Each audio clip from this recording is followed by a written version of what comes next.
everybody, welcome back to another episode of Channel Control. Matt, BC, out again.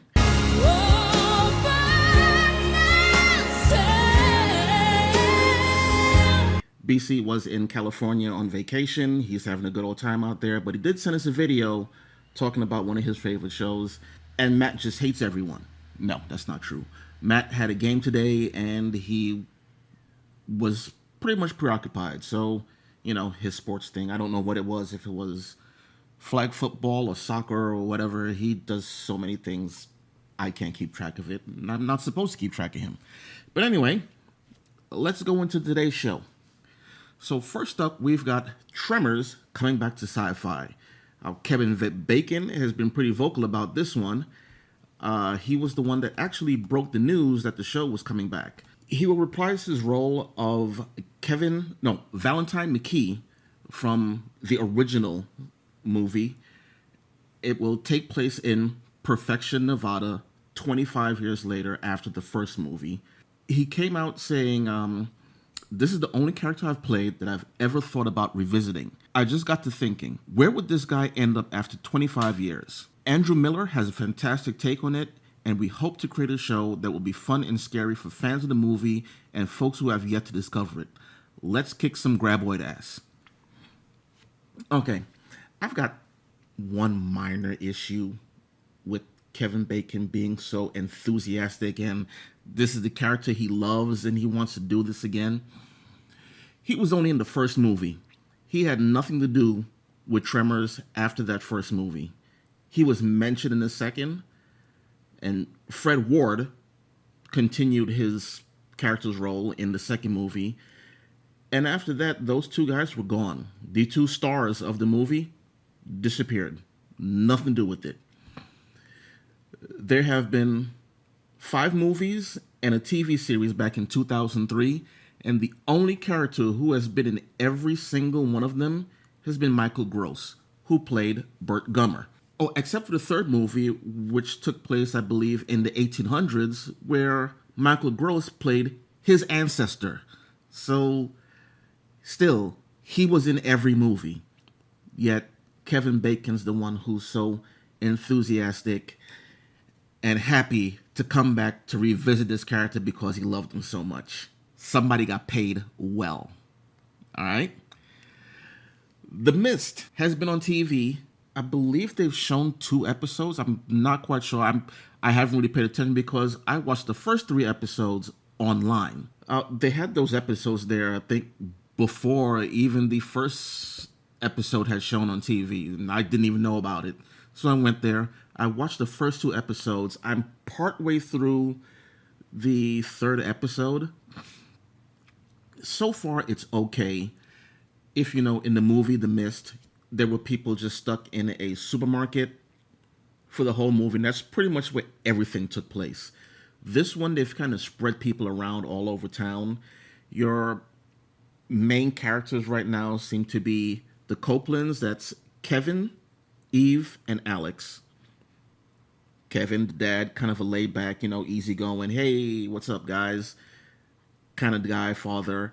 Eve, the wife, who was a school teacher who got removed from that position because of her sex ed class and things in her past coming up where she's supposed to be. She was the town slut. Small towns, shit gets around, people don't like you.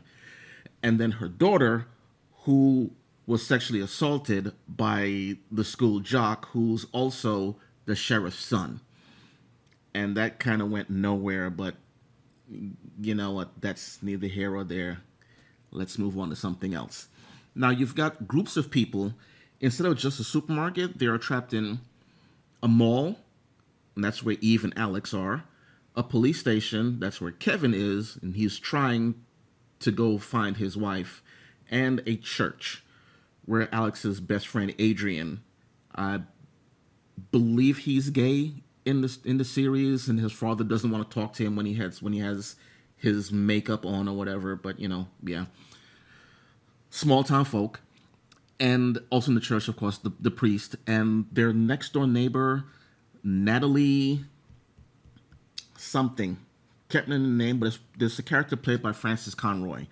Right now, it's just you don't know what is in the mist, it seems to have two properties to it. One, it causes people to hallucinate and see things that aren't there, and which is, basically what you do when you hallucinate. But there's also something in the mist. And you don't really see anything until the mall scene where a woman who was, I believe she was instrumental in Eve being fired from her job, decided that she was not going to stay in the mall because Eve told her to. She had things to do, so she was going to leave. And then you get scenes like this.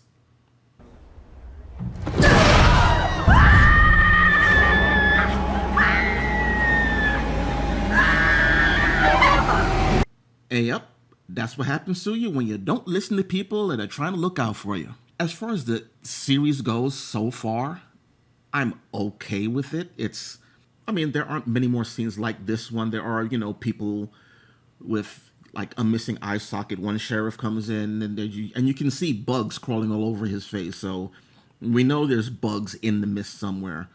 It's not really doing well for the first two episodes that I'm shown. They're getting I believe the viewership is under 1 million for each episode. And if it wasn't a bigger network channel, it probably would have been canceled by now. But then again, if it wasn't a bigger network channel, there would be more people watching it. So that's kind of I don't know about that one. Anyway, it's still kind of early to tell. People are wondering if the show is going to be canceled, if they're just going to stop it, or if it may even go to a season 2, which right now it's really early. So all we've got to do is just stand by and see what happens. Death Note trailer has popped up online because Netflix put it there. And I thought it was okay. And I have not seen a lot of Death Note. I actually just started watching it this week because of the trailer. And people have been complaining about it's awful, it's not this, it's not that, it's not whatever. Now, Death Note has had already 4 films made for it, a musical. It started as a manga. It was a 37 episode anime series. This has been going on since, I believe, 2003 is when the manga came out, and the anime came out in 2006. So, it's been there for a while. And now that they're bringing this American version, and this is a very key point, this is an American version to Netflix, people are complaining about it. Now, for the few episodes that I've watched of Death Note this week, I believe I got to episode 8 or 9. What I see in the trailer, yes, it is different. It appears it's going to be very different.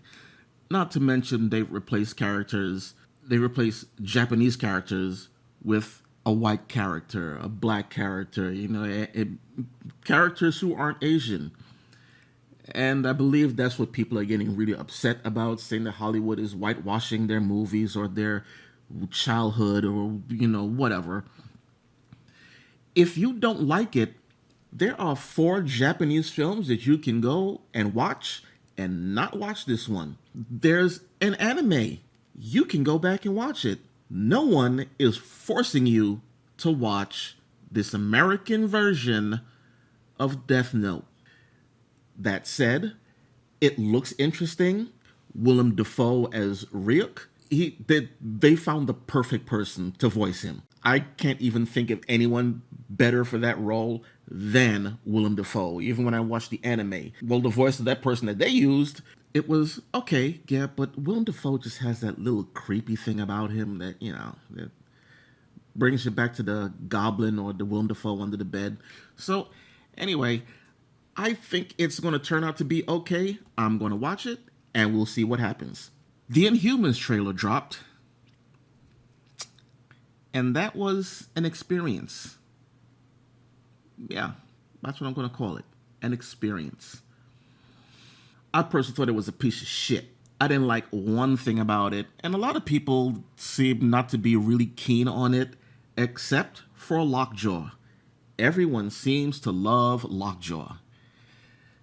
Now, how I understood it, Lockjaw is just like any other Inhuman.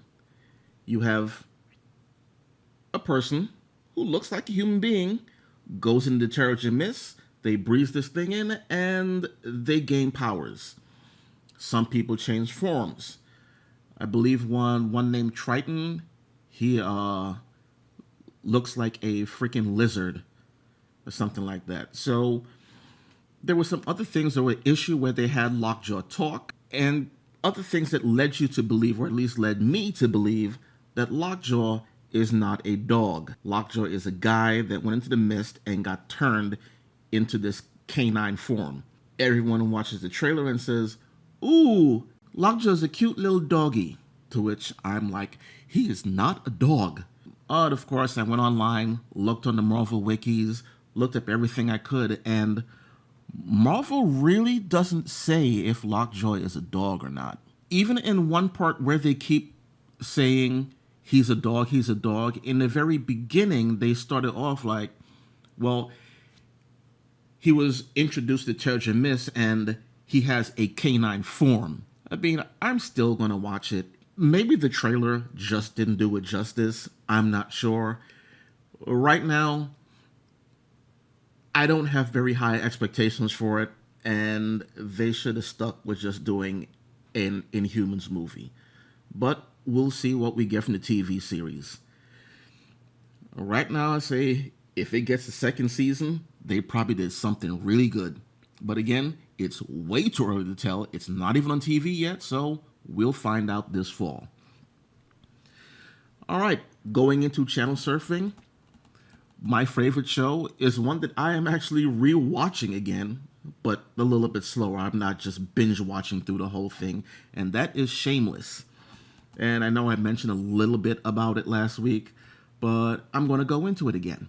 And this is on the character level. Now, I talked about Fiona last week, that she's unlucky in love. She just can't find the right man for her. Or even if she did find the right man, she'd screw it up somehow. This season, no man involved. She actually went to Tinder. There was a girl she met and told her about Tinder, and it's like, fuck him and go. And that's what she did. Her biggest issues this season was starting her own business. If you know from last season, she was supposed to get married. Frank came in and messed that whole thing up, and the family took him and dumped him in the river. But this season, Fiona has been concentrating on her job.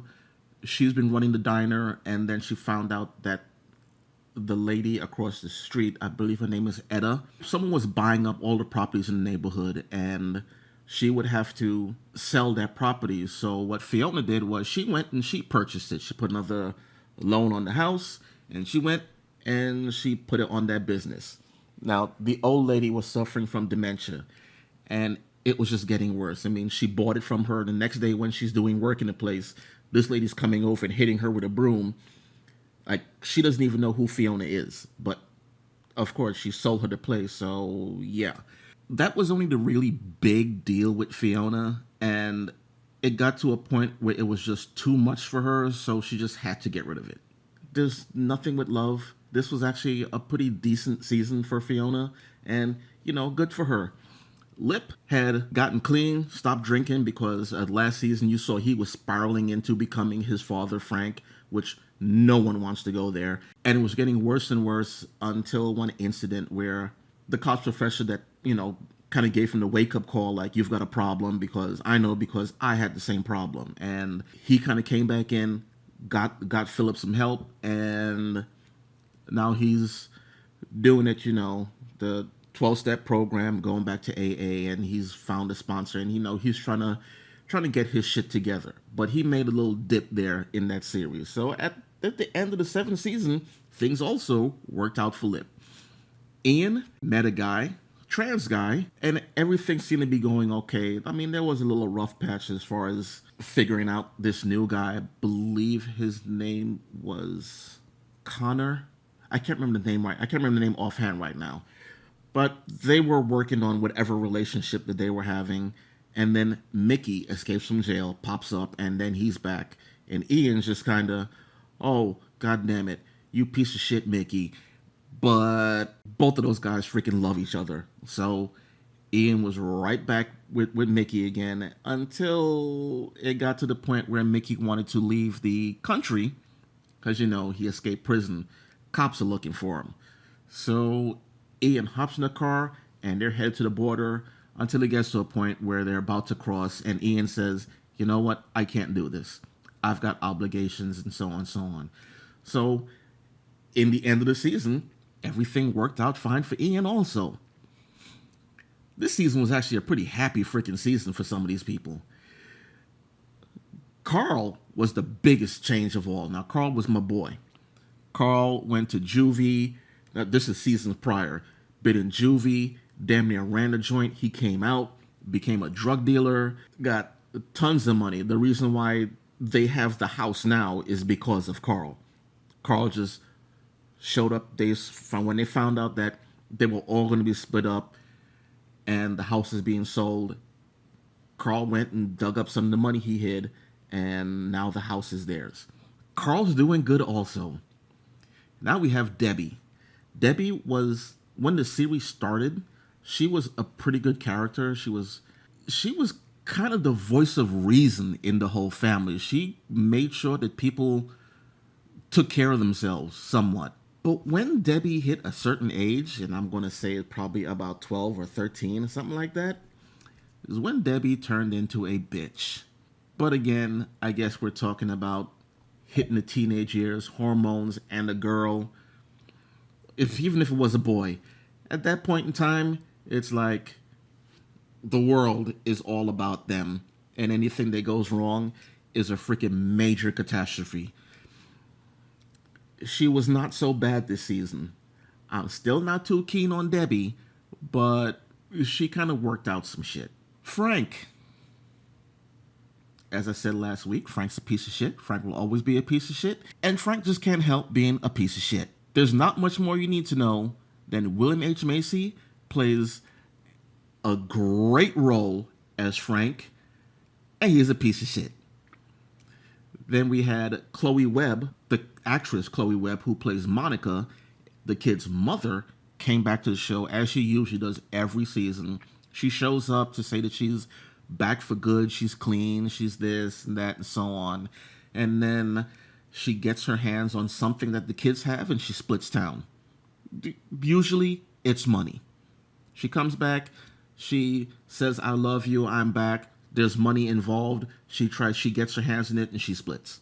That's roughly it. She kind of left this season, but she didn't take money. She actually gave it to the kids, in a sense. She passed away because she had brain issue, and she left the kids $70,000 roughly, I think Frank said, in crystal meth. So, if they just go out in the street and sell it, and then they got $70,000. But otherwise, yeah. Monica made Frank seem like a decent parent. And Frank is not a decent parent. Remember the piece of shit I was talking about? Yeah, that's Frank. Then we have Svetlana, Kevin, and V, or Veronica. Kevin and Veronica have been together for a while. From the first series, Veronica, V was Fiona's best friend. They hung out together. They did all this stuff together. They've kind of grown apart a little bit in the series, but they're still friends. In comes Svetlana, who worked with Mickey way back in second, third season as an escort.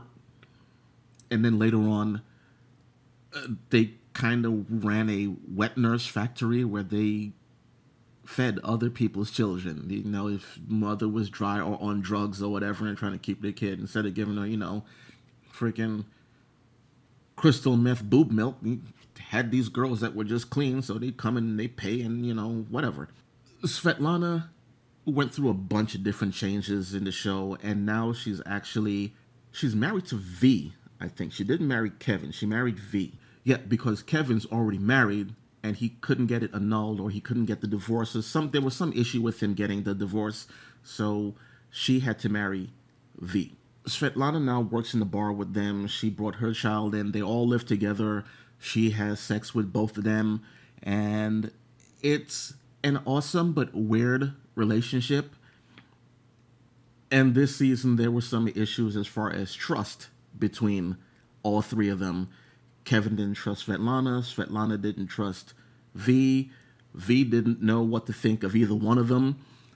It was just all around. So they ended up going through counseling, and things kind of worked themselves out, but there's still some trust issues between Kevin and Svetlana. Overall, the whole series, mwah, I love it. Especially the stuff with Svetlana, V, and Kevin.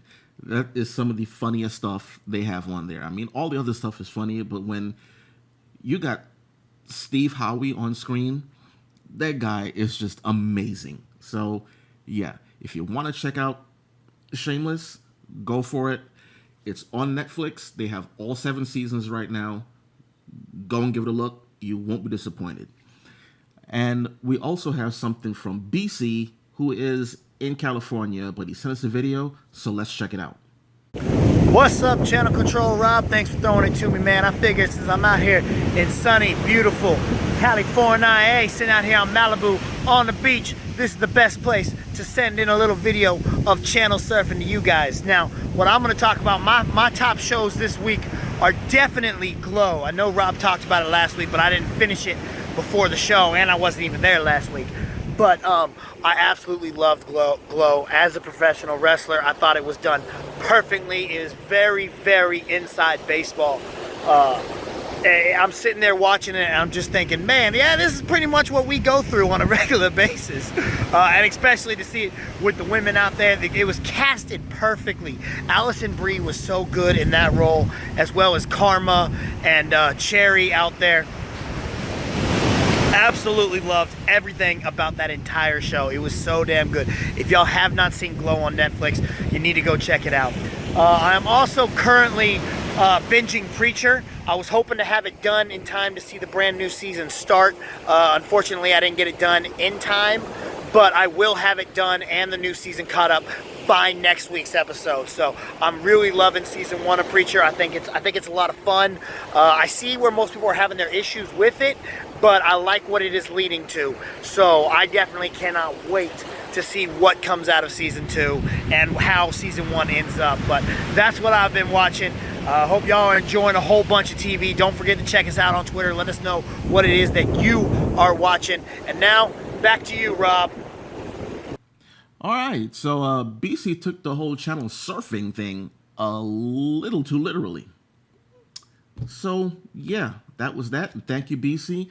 And you know, I have to say that Glow did go up a couple notches as far as how much I like it from last week, because I took my own advice and I went on YouTube and started looking up old clips of Glow and stuff like that. And a lot of the characters that they had on the Netflix series, I could see where they developed them from the Glow TV series back in the 80s. So, I mean, that was a nice, hey, you guys did a good job.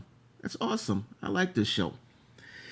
Okay, so love it or leave it. The shows that are renewed or canceled. And right now, we're not getting any renewed shows. All the shows that are being renewed have been renewed already. We are still getting the shows that are being canceled. And one of the shows is Downward Dog. I have not watched Downward Dog. I didn't even know it had started up, but it's gone now, so it probably wasn't very good. Another one that they're getting rid of is Netflix's Girl Boss. Girl Boss started out great. I really liked it when it started up. Close to the middle, going towards the end, is where the story started to go all wibbly wobbly, timey wimey. Everything was just all over the place with it. I mean, you knew the ultimate goal, but how they told the story was just bleh. They just took stuff, threw it in the pot, mixed it up, and threw it in your face. And that is how Girl Boss ended, and I think that is what caused its demise. It was an okay show, but I'm really not surprised that it's being canceled. And for our DVD of the week, we've got Superstore Season 2. I watched the first season of Superstore. I really liked it. Second season, I watched bits and pieces here and there. It really lost my interest in by the second season, so I really wasn't into watching it anymore. I'm pretty sure the show is still on Hulu, so if you want to go watch it there, it's on Hulu. If you want to get the DVD, it's going to be released this week. So there you go. Thanks again for watching. All our social information is in the description down below. I'm not going to do BC's thing, but that's his thing, and I love when he says it. So, Channel Control TV on Twitter, and hey, thanks for watching. Like, subscribe, do whatever, and have a great week.